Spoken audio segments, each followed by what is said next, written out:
Hello students, इस video में हम लोग डिस्कस करेंगे AC voltage applied to a capacitor, that is AC circuit containing capacitor only.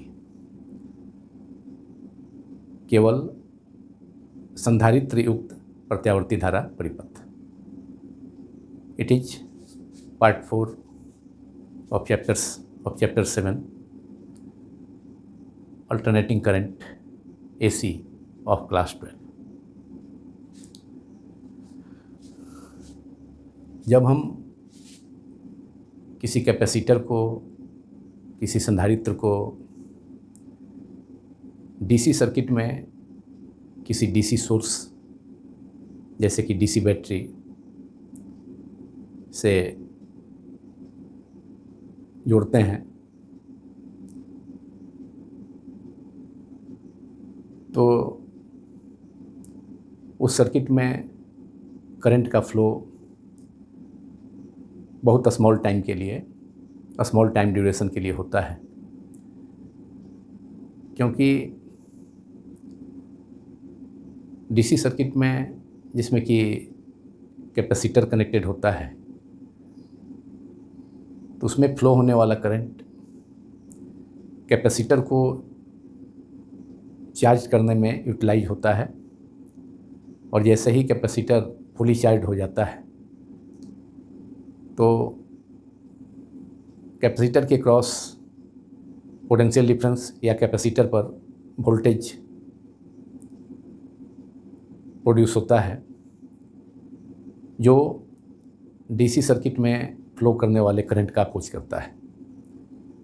इसलिए जैसे ही कैपेसिटर चार्ज हो जाता है तो उस सर्किट में जिसमें कि कैपेसिटर कनेक्टेड है डीसी सर्किट में, करंट का फ्लो रुक जाता है, स्टॉप हो जाता है। लेकिन जब किसी कैपेसिटर को एसी सोर्स से, एसी सर्किट में एसी सोर्स से जोड़ा जाता है तो वह कैपेसिटर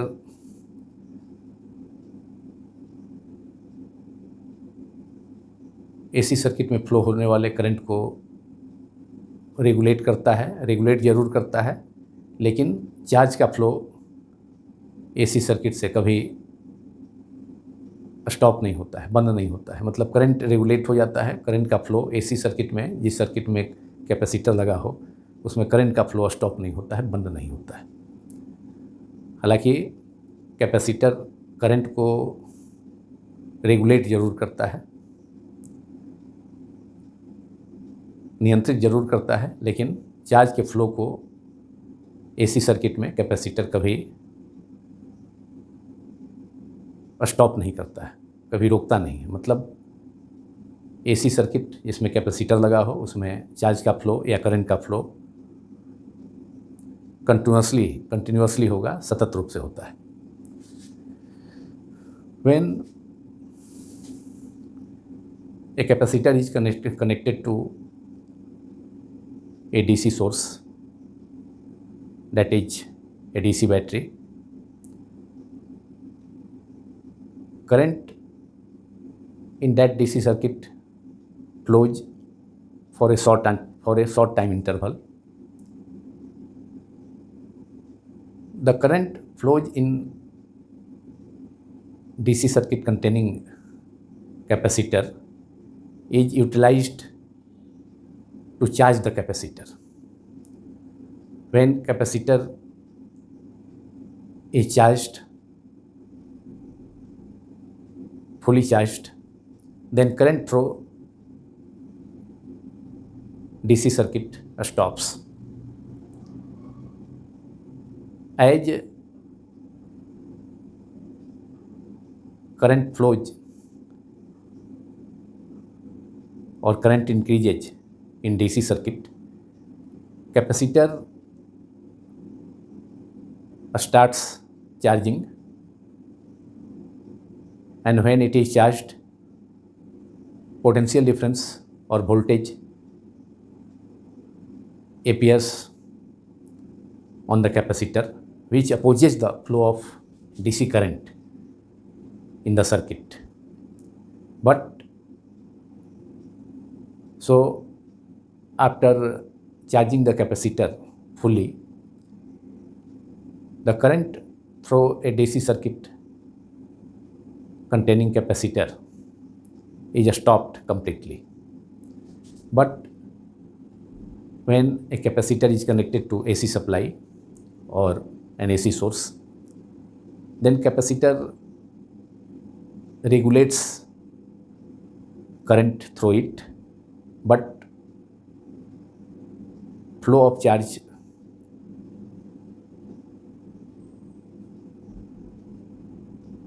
is not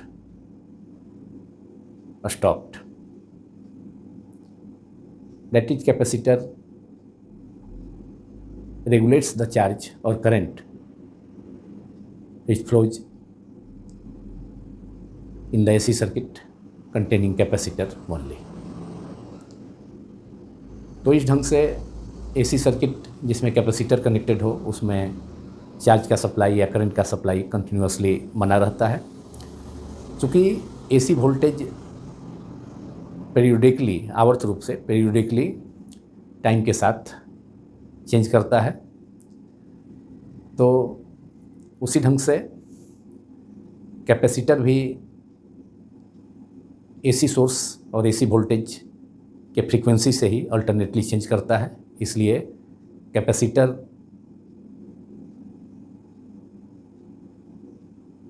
चार्ज तथा डिस्चार्ज होते रहता है। जब चूँकि AC वोल्टेज, सप्लाई वोल्टेज भी और AC करंट भी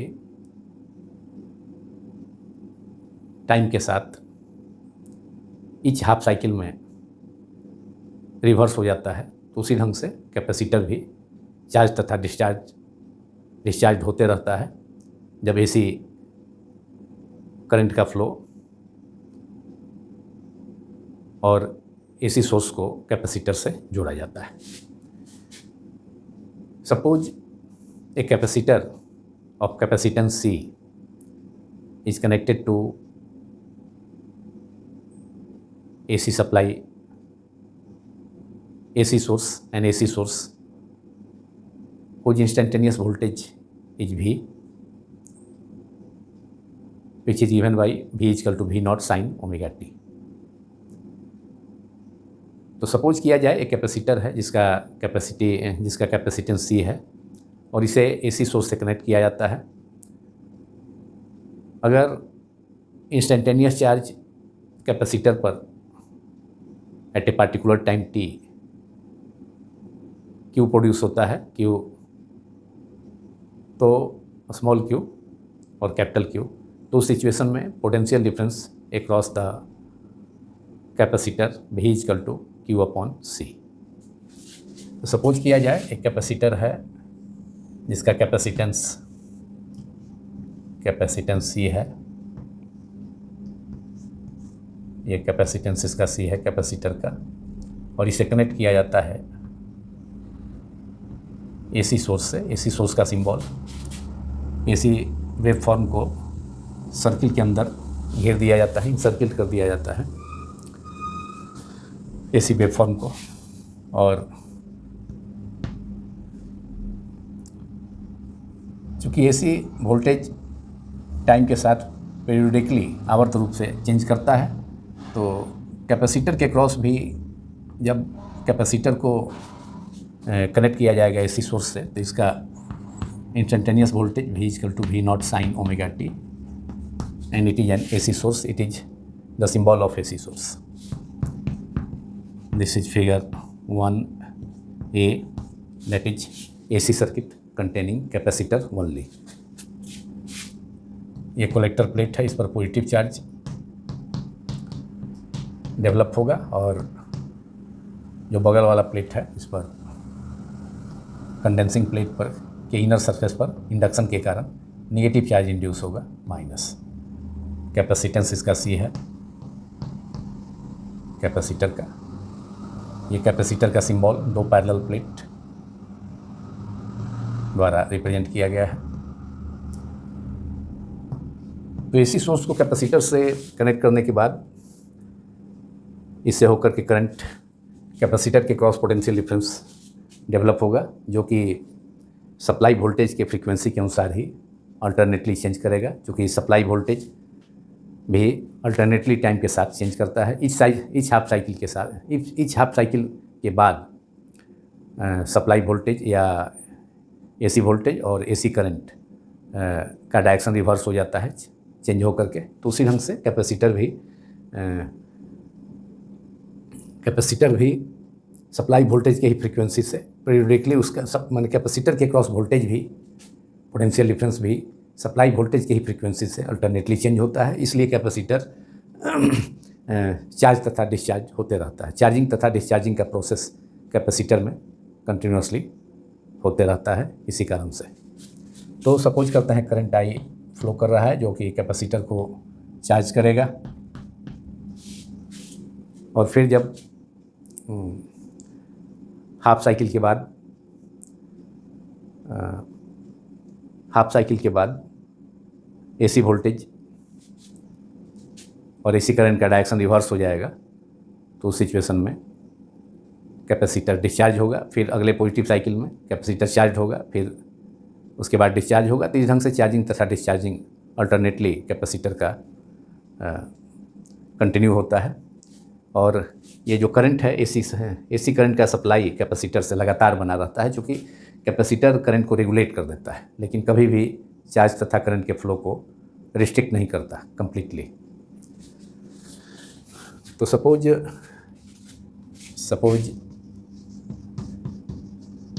a capacitor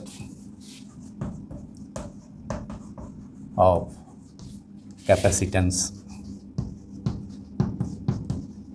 C is connected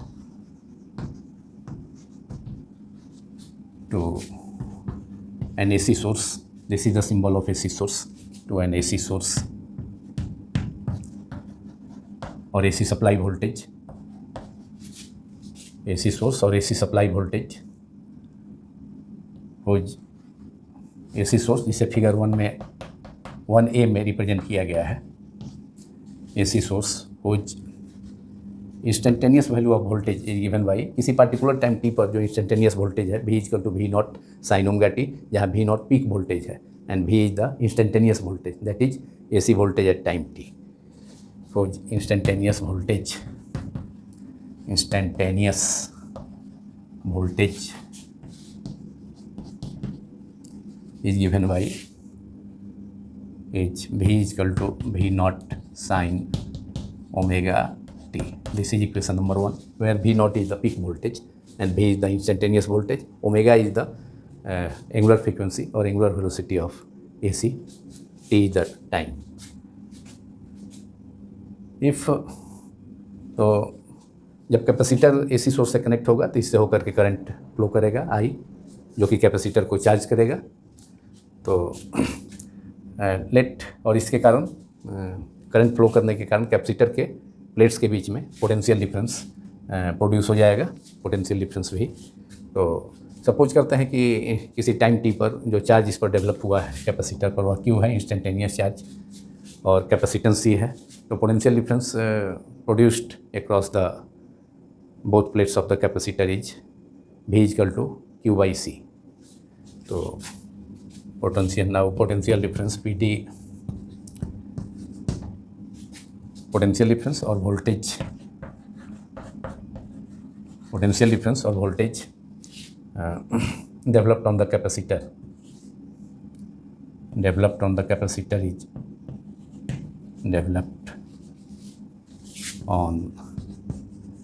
capacitor is V equal to Q by C, where Q is the instantaneous charge. किसी पर्टिकुलर टाइम टी पर चार्ज जो डेवलप हुआ है, चार्ज प्रोड्यूस हुआ है कैपेसिटर पर एसी करंट के फ्लो करने के कारण, जब एसी सोर्स से कनेक्ट किया जाता है तो potential difference across the potential difference और voltage, AC voltage, potential difference developed produce across the plates of the capacitor is V equal to Q upon C. Now now this potential difference, चूँकि alternating source और AC source और AC voltage का AC voltage time के साथ periodically change करता है, तो capacitor भी एसी सोर्स के ही फ्रीक्वेंसी के साथ इसका भी वोल्टेज कैपेसिटर पर जो वोल्टेज प्रोड्यूस होता है या कैपेसिटर के क्रॉस पोटेंशियल डिफरेंस, वह भी एसी वोल्टेज के ही फ्रीक्वेंसी से वह भी उसी फ्रीक्वेंसी से वह भी चेंज करता है। इसलिए potential difference across the capacitor is equal to the instantaneous value of the AC voltage V equal to V0 sine omega t. Therefore दोनों को इक्वल कर देता है। ये VC हो गया कैपेसिटर के cross potential difference. Now V equals to VC। Now since VC equals to V, therefore QIC is equal to V0 sin omega t, और VC is QIC, potential difference across the capacitor is QIC, and V is equal to instantaneous value of AC is V0 sin omega t। अब इस AC circuit में, जिसमें कि capacitor है केवल, AC circuit containing capacitor only, इसमें हम charge Q मालूम करना है। Q को हम यहाँ से चार्ज Q का value Q is equal to CV0 sine omega t हम ऑब्टेन कर सकते हैं। therefore Q equals to V0 is the peak value of AC sin omega t। This is equation number 3. So charge produced on the plates of the capacitor is Q is equal to CV0 sin omega t। अब current, इस circuit में current जो flow कर रहा है उसको भी हम, इंस्टेंटेनियस करंट को भी हम मालूम कर सकते हैं, फाइंड कर सकते हैं। I is equal to, using the formula, current is equal to rate of flow of charge, that is I is equal to dq by dt। Instantaneous current flows in the circuit is I is equal to instantaneous current in the circuit instantaneous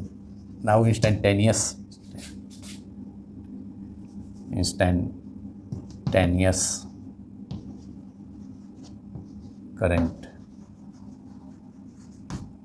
I in the circuit is given by, in the circuit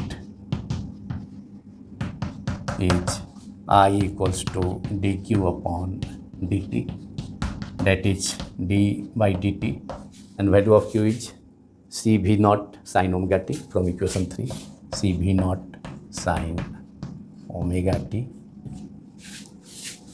Now we have to differentiate it, and differentiation of sin omega t is cos omega t, and C capacitance and V0 peak voltage is constant, तो इसीलिए इसे बाहर कर देता है। Differentiation का जो symbol है डी बाई डी टी, उसके बाहर, ब्रैकेट के बाहर CV0 D by D T केवल होगा साइन ओमेगा टी का, साइन ओमेगा टी का ही डिफरेंशिएशन होगा, D by D T of sine omega T. CV0 constant है, इसलिए इसको इस ब्रैकेट से बाहर कर दिया गया।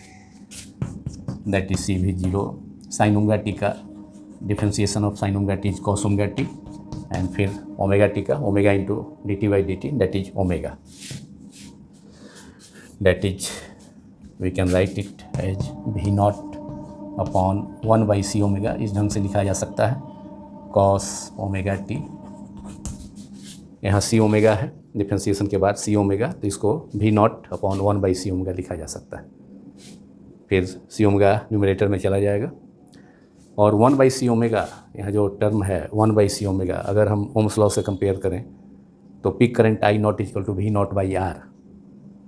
तो रेजिस्टिव सर्किट में, यहाँ रेजिस्टिव सर्किट नहीं है, कैपेसिटिव सर्किट है, तो इसमें कैपेसिटर का जो रेजिस्टेंस होगा सिमिलर रोल है, R के जैसा रोल है 1 बाई सी ओमेगा। तो यहाँ पर उसको हम लिखेंगे, उसको 1 बाई सी ओमेगा को XC लिख सकते हैं। It is the opposition offered by the capacitor. ये कैपेसिटर के द्वारा ऑफ़र किया जाने वाला रेजिस्टेंस है जिसको कैपेसिटिव रिएक्टेंस कहा जाता है। Therefore I is equal two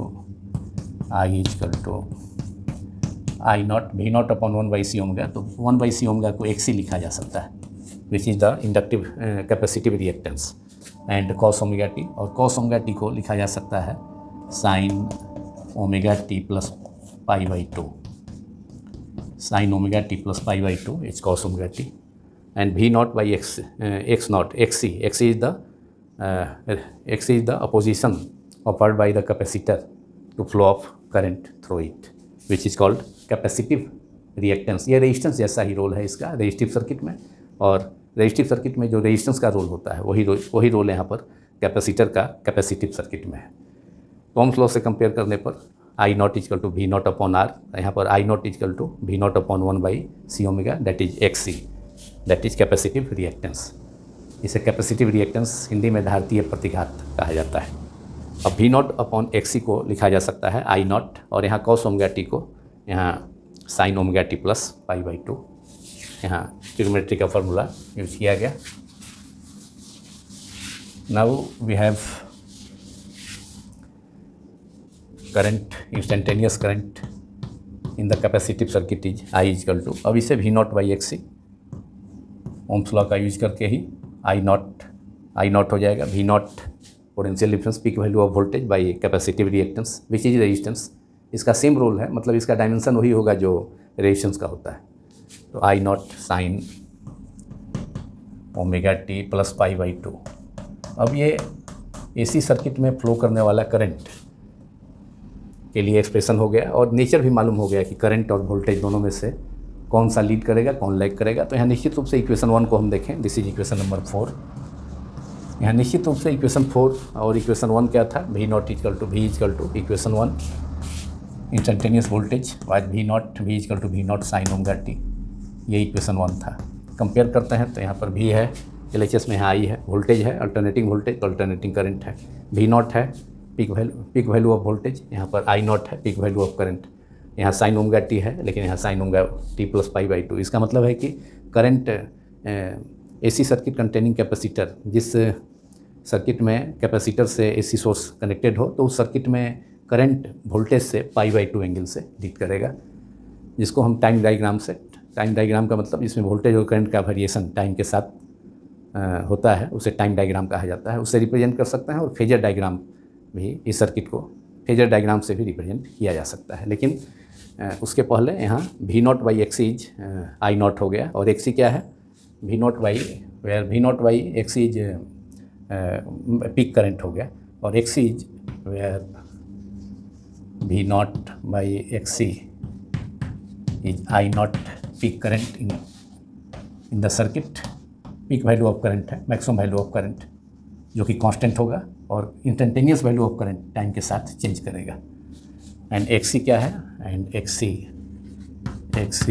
is the capacitive reactance, it is called resistance obstruction offered by capacitor to flow of current through it और in the circuit is called capacitive reactance.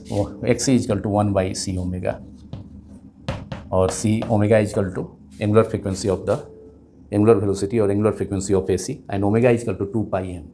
Omega को frequency से AC के frequency से relate कर सकते हैं। C is equal to omega is equal to 2πm, 1/c omega capacitive reactance, और इसका सिंबल XC होता है, और डायमेंशन वही होगा जो रेजिस्टेंस का होगा। यूनिट भी इसका SI यूनिट कभी कभी ऑब्जेक्टिव क्वेश्चंस में पूछा जाता है 12th बोर्ड एग्जामिनेशंस में, कि मल्टीपल चॉइस में, कि या 1 मार्क्स में जो CBSE पैटर्न का क्वेश्चन होता है, राइट डाउन द और what is the SI unit of capacitive reactance, तो उसमें पूछा जाता है एक 1 मार्क्स में इसे अक्सर।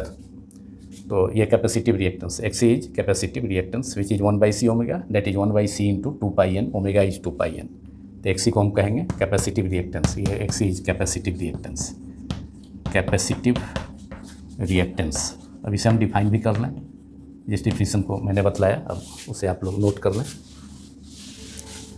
Capacitive reactance is the resistance of the capacitor or opposition offered by the capacitor to flow of current through it. Capacitive reactance is defined as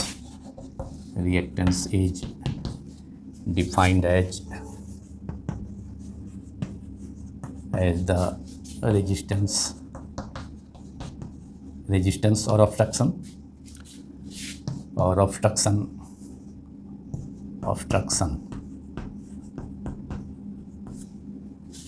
resistance or obstruction offered by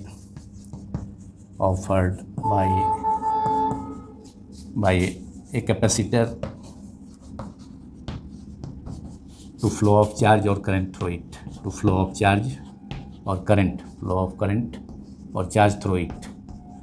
मतलब capacitor से flow करने वाले current को capacitor जितना उसमें opposition offer करेगा या जितना रुकावट उत्पन्न करेगा उसे हम कैपेसिटिव रिएक्टेंस कहते हैं। तो capacitive reactance is defined as the resistance और obstruction offered by a capacitor to flow of current that is AC through it. और इसका रोल वही होगा जो रेजिस्टेंस का रेजिस्टिव सर्किट में होता है। तो एसआई यूनिट ऑफ जिसे ऑब्जेक्टिव में प्राय पूछा जाता है usually, SI unit of capacitive reactance symbol होता है X C. Capacitive reactance X C is ohm OHM ohm, symbol omega. और डायमेंशन वही होगा जो रेजिस्टेंस का होगा, ml का पावर 2 T-3 A-2। तो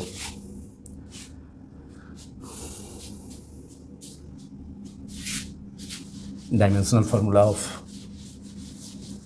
capacitive reactance, dimensional formula of capacitive reactance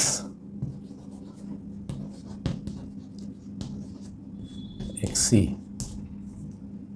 equals to dimension of resistance that is ml का power 2 T-3 A-2।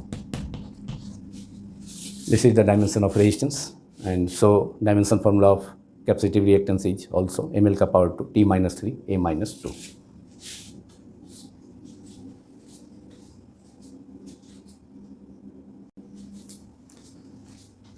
Now we have to plot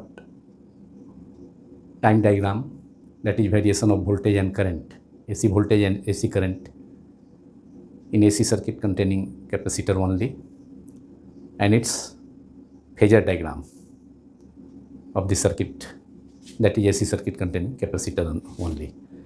तो अब हम करंट तथा वोल्टेज के वेरिएशन को, टाइम के साथ वेरिएशन को कैपेसिटिव सर्किट में और एसी सर्किट जिसमें कैपेसिटर ओनली कनेक्टेड हो उसमें उसको प्लॉट करना है और फेजर डायग्राम को भी प्लॉट करना है। तो पहले हम टाइम डायग्राम को ही, जिसमें variation of voltage and current को टाइम के साथ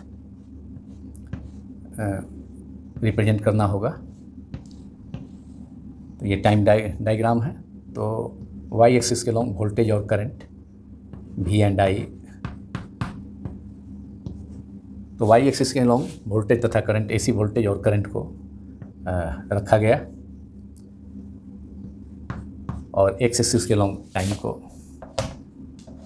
टाइम और angle theta equal to omega t. अब वोल्टेज का जो वेव फॉर्म है इस ढंग से, एसी वोल्टेज का 1 कंप्लीट साइकिल में, हाफ साइकिल के बाद ये इसका डायरेक्शन चेंज हो जाता है। एसी करंट का भी और एसी वोल्टेज भी उसी ढंग से पीरियोडिकली चेंज करता है। तो उस सिचुएशन में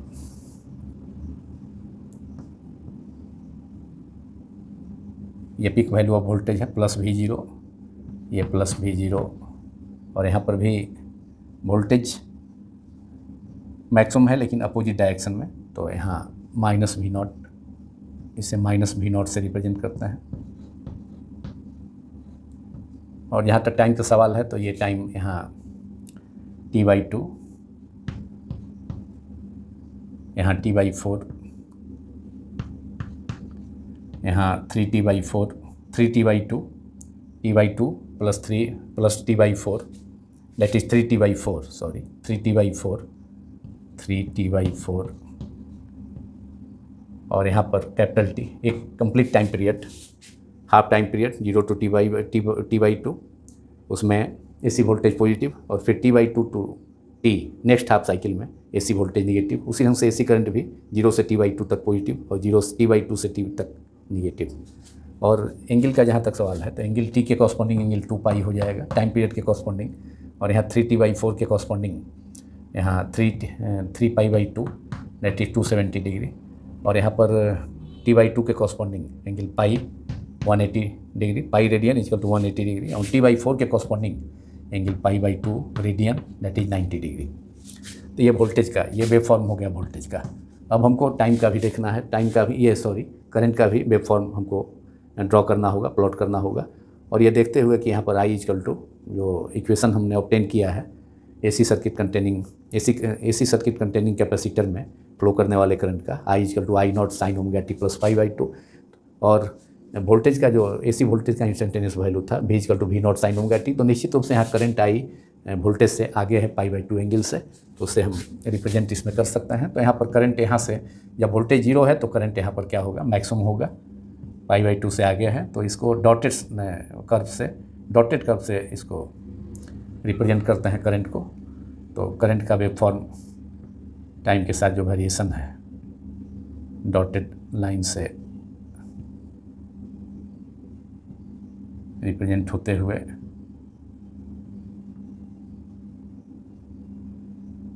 ये डॉटेड से हमने रिप्रेजेंट किया है, डॉटेड कर्व से। तो जब करंट मैक्सिमम है तो यहाँ निश्चित रूप से वन कंप्लीट साइकिल में ये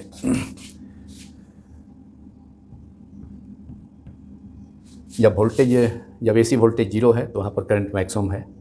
तो कितना सही लीड कर रहा है यहाँ पर, फिर t/4 पर, यहाँ पर t/4 पर π/2 पर वोल्टेज मैक्सिमम है तो करंट 0 है। फिर जब पाई पर वोल्टेज 0 है, पाई मतलब t/2 टाइम पर, टाइम पीरियड का हाफ टाइम या 180 degree, pi radian 180 correspond to 180 degree. तो पाई रेडियन पर मतलब 180 डिग्री एंगल पर यहाँ पर वोल्टेज फॉल होकर के 0 हो गया, लेकिन वहाँ पर करंट फिर अपोजिट डायरेक्शन में मैक्सिमम हो गया।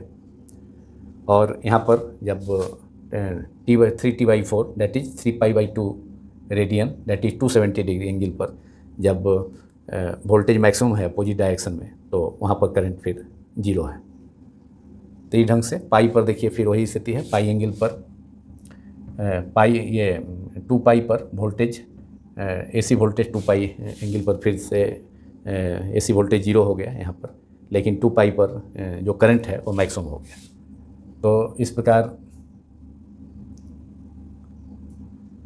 और यहाँ पाई पर भी करंट मैक्सिमम था लेकिन अपोजिट डायरेक्शन में। तो इस प्रकार करंट निश्चित रूप से कितना π/2 का फेज अहेड है, π/2 फेज एंगल से आगे है करंट वोल्टेज से। ये करंट का वेव फॉर्म है जिसे डॉटेड कर्व से रिप्रेजेंट किया गया है, ये करंट है, और सॉलिड कर्व से रिप्रेजेंट किया गया है वोल्टेज को। तो ये टाइम डायग्राम हो गया जिसमें कि रिप्रेजेंट किया गया है variation of voltage and current with time का, जो निश्चित रूप से यहाँ पर देखने से क्लियर है कि करंट एसी वोल्टेज से π/2 एंगल से आगे है, लीड कर रहा है। तो ये हो गया टाइम डायग्राम फिगर 1 में, variation of voltage and current, AC voltage and current with respect to time. अब फेजर डायग्राम को रिप्रेजेंट करते हैं, इसको स्केच करते हैं। और फेजर डायग्राम में भी हम करंट को वोल्टेज से, एसी वोल्टेज से π/2 एंगल से आगे अहेड रिप्रेजेंट करेंगे। तो यहाँ पर फेजर डायग्राम में हम स्ट्रेट लाइन से रिप्रेजेंट करते हैं वोल्टेज और करंट को, और स्ट्रेट लाइन का जो पिक होता है वह स्ट्रेट लाइन मैग्नीट्यूड को रिप्रेजेंट करता है, पिक मैग्नीट्यूड को रिप्रेजेंट करता है वोल्टेज और करंट का। तो इसको हम, इसका पिक वैल्यू है वोल्टेज का V0 से रिप्रेजेंट करते हैं इस लाइन से, जो कि एक्स वाई प्लेन में है। तो और यहाँ पर इनिशियल जो एंगल है इसका फेज एंगल इनिशियल वह थीटा इक्वल टू ω t है। Theta equal to omega t, voltage का एक्स एक्सिस से इंक्लिनेशन है। लेकिन अब करंट चूँकि π/2 एंगल से अहेड है, तो अब करंट को अब इधर दिखाना होगा, चूँकि करंट अहेड है, आगे है, लीड कर रहा है, तो ये करंट हो गया। ये जो लाइन है रिप्रेजेंट कर रहा है करंट के मैग्नीट्यूड को और करंट का पिक वैल्यू आई नॉट को। अब यहाँ से कितने से एंगल पे, ये निश्चित रूप से ये करंट यहाँ पर करंट करंट AC वोल्टेज से, तो कितने से आ गया है, π/2 से, यहाँ पर प्लस π/2, तो ये π/2 एंगल से अहेड हो गया। तो ये फेजर डायग्राम हो गया जिसमें कि करंट के मैग्नीट्यूड को, करंट को AC वोल्टेज से π/2 एंगल से अहेड रिप्रेजेंट किया गया है। मतलब करंट लीड कर रहा है वोल्टेज से π/2 एंगल से, जो कि इक्वेशन 4 में क्लियर है। तो this is figure 1C which represents the phasor diagram of AC circuit containing capacitor only. Phasor diagram of capacitive circuit of AC capacitive circuit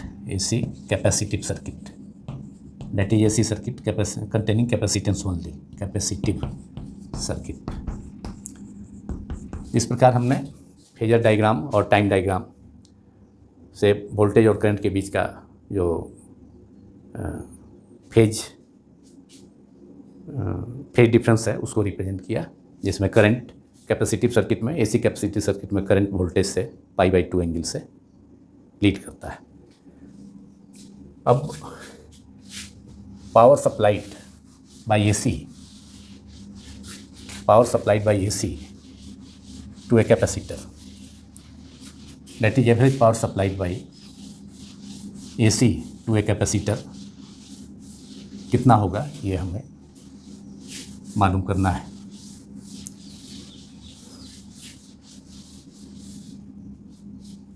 write down average power supplied to a capacitor in AC capacitive circuit, to a capacitor by AC is P average, और इसे P को angular bracket के अंदर रखा जा सकता है average power को रिप्रेजेंट करने के लिए, और इंस्टेंटेनियस पावर होता है वोल्टेज इनटू करंट। तो एवरेज पावर जो होगा वोल्टेज इनटू करंट, उसका एवरेज वैल्यू ले लेना होगा। तो V इंटू आई एवरेज, और V into I instantaneous power होता है, इंस्टेंटेनियस पावर का फार्मूला, और V को रिप्रेजेंट कर सकते हैं V इंटू आई का एवरेज वैल्यू हो जाएगा। V into I instantaneous power है, तो इसका एवरेज वैल्यू का सिंबल एंगुलर ब्रैकेट से रिप्रेजेंट किए हैं। और V equal to V0 sine omega T and I equal to I0, जो हमने इक्वेशन 4 में ऑब्टेन किया, और इक्वेशन 1 में वोल्टेज के इंस्टेंटेनियस वैल्यू को V0 साइन ओमेगा टी से रिप्रेजेंट किया था, V0 sine omega t plus π/2, और एंगुलर ब्रैकेट दे देंगे। एवरेज वैल्यू हमें मालूम करना है। अब यहाँ पर V0 इंटू I0 ये कांस्टेंट है, इसको बाहर कर लेते हैं एंगुलर ब्रैकेट के, और यहाँ पर साइन ओमेगा टी प्लस π/2 इसका टू कॉस ओमेगा टी, 2 से ऊपर नीचे मल्टीप्लाई कर देते हैं, तो ये हो जाएगा 2 sine omega t into cos omega t, sine omega t plus π/2 is cos omega t.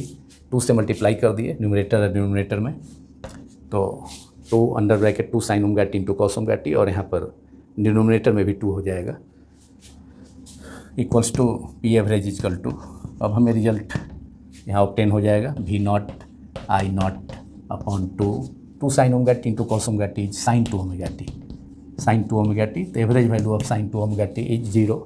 2 sine omega t into cos omega T is sine 2 omega t, but average value of sine 2 omega t equal to 0। ये average value है, angular bracket के अंदर sign 2 omega t को रखा गया है average value के लिए, तो एवरेज वैल्यू 0 होगा। Therefore average power supplied to capacitor by AC, that is AC circuit containing capacitor only, is V0 I0 upon 2 sin omega t का average value 0। therefore average power P average is equal to 0, that is average power supplied to a capacitor or capacitive circuit is 0 by AC is 0। तो average power zero हो गया, average power supply to a capacitor is zero. अब in last हम discuss हम लोग कर लें कि behaviour of AC and DC to a capacitor.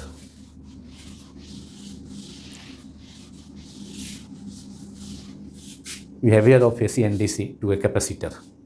तो फॉर AC, फॉर DC पहले देखना है, for DC behaviour of AC and DC to a capacitor. तो फॉर DC का फ्रीक्वेंसी होता है, frequency of DC is zero, frequency of DC is zero, n is equal to zero, frequency का symbol nu या n होता है, equal to zero. तो capacitive reactance का जो फार्मूला है x equal to 1/c omega, उसका यूज करते हैं, उसका यूज किया जाए यहाँ। तो पता चलेगा कि DC को के साथ DC को कैपेसिटर पास कराएगा या नहीं कराएगा। तो frequency of DC is n is equal to zero, so capacitive reactance XC is equal to capacitive reactance XC is equal to 1/c omega, that is 1/c into omega is equal to 2πn और n is equal to zero. For DC frequency of DC is zero, 2c 1/c into 2π, n is equal to zero, that is 1/0, 1/0 means infinity, मतलब that is capacitor offers infinite resistance to DC, so DC cannot flow through a capacitor, it flows through a capacitor for a very small time, जैसा कि मैंने शुरू में भी बतलाया। so capacitive reactance XC is equal to zero, XC is equal to infinity for a capacitor, capacitive reactance capacitive reactance offered by the capacitor in case of DC is infinity. So a capacitor offers infinite resistance to DC, so DC cannot flow through capacitor, hence DC cannot flow करेगा भी तो बहुत small time interval के लिए, जहाँ तक जितने समय में कैपेसिटर को केवल चार्ज करने के लिए। DC can not flows through a capacitor, चूँकि कैपेसिटर DC के लिए इन्फानाइट रेजिस्टेंस ऑफर करता है, capacitive reactance infinity, hence DC can not flows through a capacitor. लेकिन AC के केस में देखें, AC सर्किट को हमने डिस्कस किया है, यहाँ तो करंट फ्लो किया था, but for AC frequency of AC is finite. यहाँ पर चूँकि कैपेसिटिव रिएक्टेंस ओमेगा माने फ्रीक्वेंसी, ये फ्रीक्वेंसी n के इन्वर्सली प्रोपोर्शनल है, तो कहने का मतलब है कि कैपेसिटिव रिएक्टेंस का इसका प्लॉट भी हम देख सकते हैं। फ्रीक्वेंसी n को x एक्सिस पर रखा जाए और 1/c ओमेगा कैपेसिटिव रिएक्टेंस को, ये XC को रखा जाए, कैपेसिटिव रिएक्टेंस का सिंबल XC को y एक्सिस पर रखा जाए, तो फ्रीक्वेंसी बढ़ने के साथ फ्रीक्वेंसी जैसे जैसे बढ़ेगा वैसे वैसे कैपेसिटिव रिएक्टेंस घटेगा, मतलब करंट का फ्लो बढ़ेगा। मतलब ये प्लॉट हो गया, ये देखिए ये कर्व, इसका स्लोप नेगेटिव है, तो फ्रीक्वेंसी बढ़ने के साथ कैपेसिटिव रिएक्टेंस डिक्रीज करता है, मतलब करंट का फ्लो बढ़ेगा। तो यहाँ तो DC का फ्रीक्वेंसी ही जीरो है, तो इसलिए इन्फानाइट कैपेसिटिव रिएक्टेंस हो गया। लेकिन AC का फ्रीक्वेंसी तो फाइनाइट होता है, फाइनाइट फ्रीक्वेंसी 50 हर्ट्ज 60 हर्ट्ज तो फाइनाइट फ्रीक्वेंसी है। तो उस सिचुएशन में फ्रीक्वेंसी बढ़ेगा तो करंट का वैल्यू भी, कैपेसिटिव रिएक्टेंस का वैल्यू घटेगा, इन्वर्सली प्रोपोर्शनल, n बढ़ेगा तो कैपेसिटिव रिएक्टेंस घटेगा। तो चूँकि AC की फाइनाइट फ्रीक्वेंसी होती है, इसलिए उस केस में करंट उससे कैपेसिटिव रिएक्टेंस का वैल्यू AC के केस में घटेगा, इसलिए करंट का फ्लो पॉसिबल है AC से होकर के। सो फ्रीक्वेंसी फाइनाइट होता है इसका, frequency of AC finite, therefore capacitive reactance तो यहाँ इन्फिनिटी नहीं होगा, इसलिए capacitive reactance Xc is equal to 1/c omega, that is 1/c into 2 1/c into 2πn। और चूँकि n फाइनाइट है तो नीचे का भी जो टर्म है फाइनाइट होगा, 1/फाइनाइट, डेट इज इन्फिनिटी नहीं हुआ, स्मॉल वैल्यू माने 1/फाइनाइट है तो नीचे का वैल्यू फाइनाइट है, तो इसलिए ये वैल्यू Xc का वैल्यू भी क्या होगा, इनफाइनाइट नहीं होगा, फाइनाइट ही होगा, डेट इज, और ये स्मॉल वैल्यू होगा, फाइनाइट मीन्स स्मॉल वैल्यू।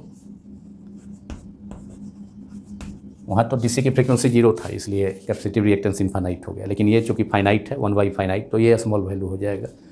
तो इस जो कैपेसिटिव रिएक्टेंस है उसका वैल्यू AC के केस में स्मॉल होगा, therefore AC can flow through capacitor easily, hence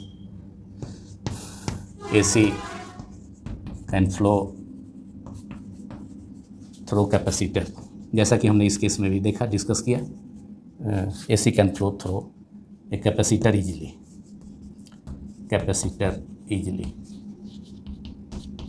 capacitor AC को रेगुलेट करता है, लेकिन करंट को या चार्ज को कभी भी स्टॉप AC करंट को या जो चार्ज है उसको कभी रिस्ट्रिक्ट नहीं, कभी उसको रोकता नहीं है कम्प्लीटली। तो इसी डिस्कशन के साथ यह वीडियो समाप्त होता है, जो कि पार्ट 4 था chapter 7 class 12 physics alternating current का। यदि यह वीडियो आपको पसंद आया हो तो इसे लाइक करें, दूसरों से शेयर करें तथा सब्सक्राइब करना भी ना भूलें।